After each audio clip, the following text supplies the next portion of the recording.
Hello, hello, j'espère que vous allez bien. Bienvenue dans cette vidéo où aujourd'hui j'ai envie de te partager un outil que j'ai, euh, de, un outil de coaching ou en tout cas un outil que j'utilise pour moi en fin d'année. On arrive en fin d'année, c'est bientôt début décembre et j'aime bien cette fin d'année, ce mois qui reste, en fait, le mois de décembre, pour me poser et faire un peu le bilan de mon année qui a passé. Donc, en l'occurrence, cette année, mon année 2023. Et puis, qu'est-ce que je fais, en fait, avec ce bilan d'année 2023? C'est que je vais aller voir certains aspects de ma vie privée. Alors, je le fais aussi pour mon entreprise, mais là, en l'occurrence, je vais te parler plutôt de ta vie privée.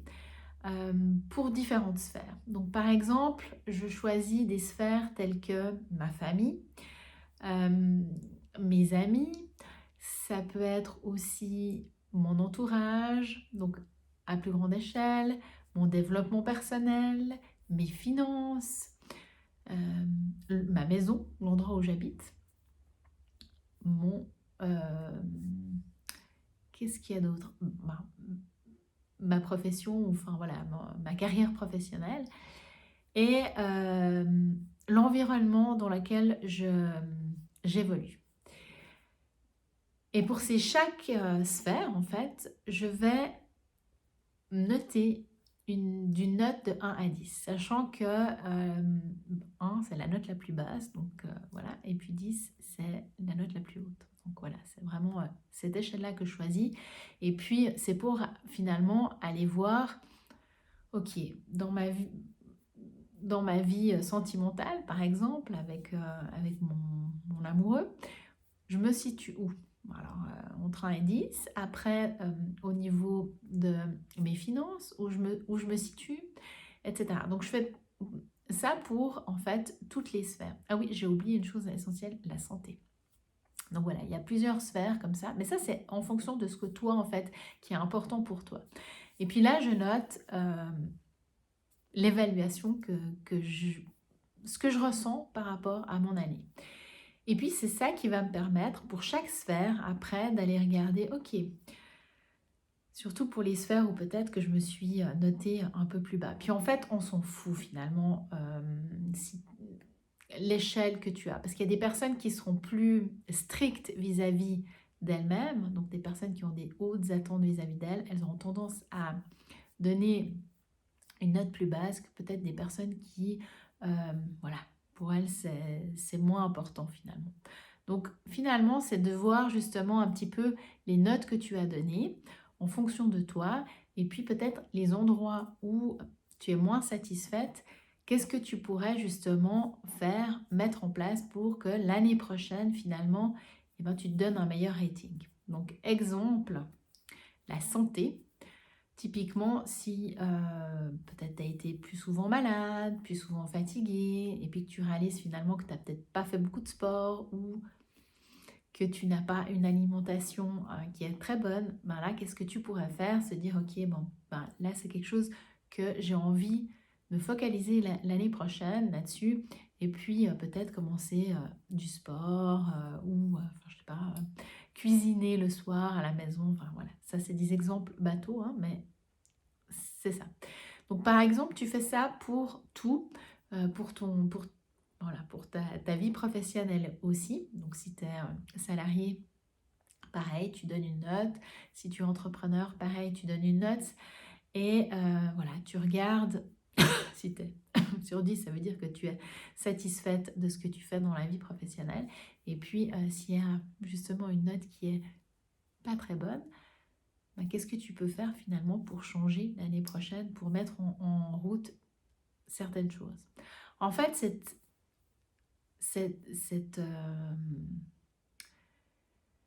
cet arrêt en image, j'ai envie de dire, c'est pour t'accompagner à l'année prochaine, te mettre en mouvement, te mettre en action pour faire certaines choses et changer des choses qui sont où tu te sens plus du tout en accord avec ta vie finalement.